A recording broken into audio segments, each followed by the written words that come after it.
Ashley here and welcome to another video on the Penguin Palace Stamps YouTube channel.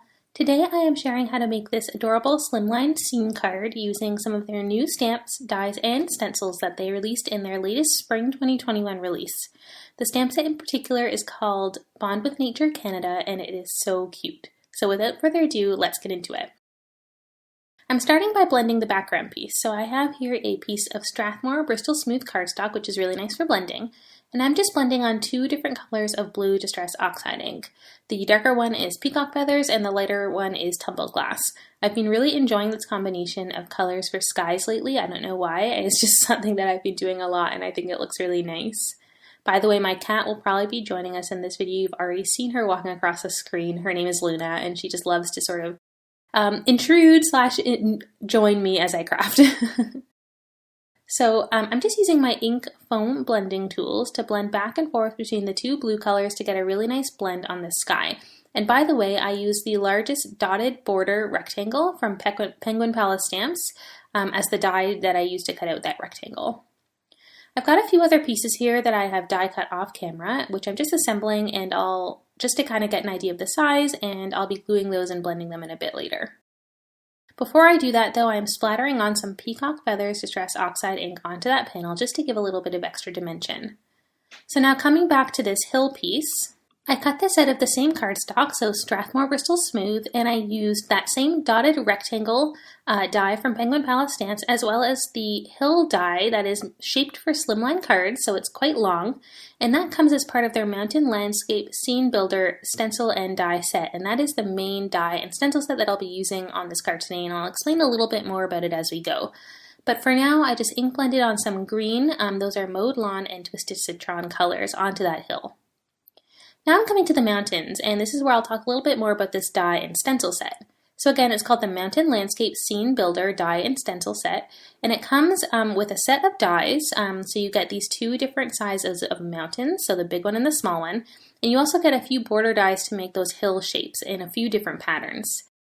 Then you get this stencil, and this all comes as part of the same set, so you pay one price, it's a combo set, and you get the dies and the stencil. And they're meant to coordinate. So you can see here I'm using the edges of the stencil to stencil on these sort of jaggedy shadow patterns onto the mountains. And I just love the sort of cartoonish look of dimension that it gives these mountains. For this, I'm just using increasingly darker shades. So I started with Mowed Lawn on the left. Then I'm using Lucky Clover in the middle. And finally on the right is just Black Soot. So just black to give really dark shadow. And again, I'm just kind of going back and forth, holding that stencil in place and adding the ink with my ink foam blending tools until I get the pattern that I want. Next, I'm going ahead and stamping out a whole bunch of images from, again, the Bond with Nature Canada stamp set. This is one of the newer stamp sets from Penguin Palace Stamps as part of their latest release. And that release featured a whole bunch of stamp sets with an around the world theme. So each stamp set had a different location theme. And this one, of course, is Canada. So I encourage you to check out the stamps that are part of that release. If you're interested, they're all super cute and they all sort of feature different locations. So I stamped these images out with some Copic-friendly black ink onto some Copic-friendly paper, and now I am just coloring them in with my Copic markers. I'm going to just play some music while I color in these images, so you can sit back, relax, enjoy the coloring. If you don't want to watch all the coloring, then of course feel free to skip ahead in the video and you can watch the rest of the card come together. So I will talk to you again in just a moment.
Okay, so now just coming back to finish off this card, I'm taking a moment to stamp out the sentiment, and this sentiment comes in the stamp set. It says, "Wishing you the best damn day ever," which is of course a pun on that beaver building his little dam, so I thought that was really cute and punny.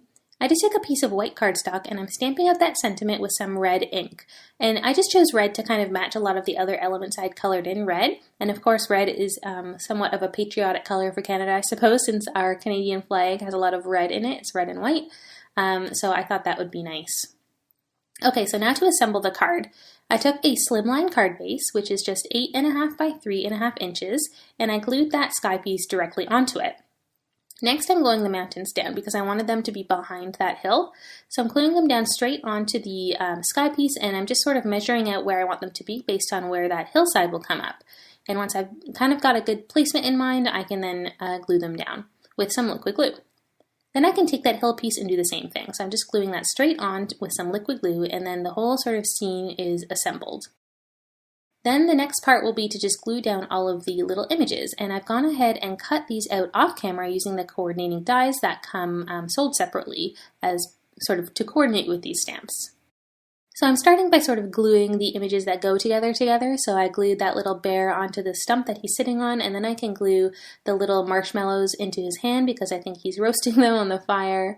And then for each of the images, I did want to stick them up onto some foam squares because I wanted to give them a little bit of elevation from the base of the card. And I feel like this just adds a nice level of detail and dimension to your card.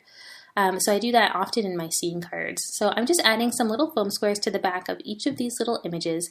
And then I'm just placing them on the card where I think I want them to be. And then I can kind of come in and remove the release paper from the back of the foam squares one at a time and just stick the images right down in place where I've already laid them out. So this is a technique that I like to do often with scene cards, especially if they're complex or have a lot of pieces in them. I like to sort of lay everything out first without sticking it down yet, and then come back in and just stick things down one by one, and then I know exactly where they have to go, so it's a lot easier that way. The last thing to stick down, of course, is just this sentiment strip, so I added a little bit of foam on the back of that and just stuck it right down in that empty space up in the sky. I added a few leaves to the background just as an added touch of detail, almost like the leaves are sort of falling through the sky like it's windy or something, and of course the maple leaf is very iconic for Canada, so I just thought this was a really nice added detail to add to this Canada-themed card. And once I'm done that, the card will basically be complete. Like I mentioned, I really love these sort of themed stamp sets, and I love these die and stencil sets because it's such a neat way to add an extra level of detail to your die cuts, and it's so nice that these coordinate together and come in the same pack, so you don't even have to think about, what goes together or what doesn't. It's just so easy. So I definitely encourage you to check those out if you haven't already. So thank you so much for watching this video. I hope you enjoyed. If you want to see more of my cards, definitely head over to my Instagram account, which is linked down in the description box below the video. Check out Penguin Palace Stamps on Instagram as well for more inspiration. Thanks so much, and I'll see you next time. Bye!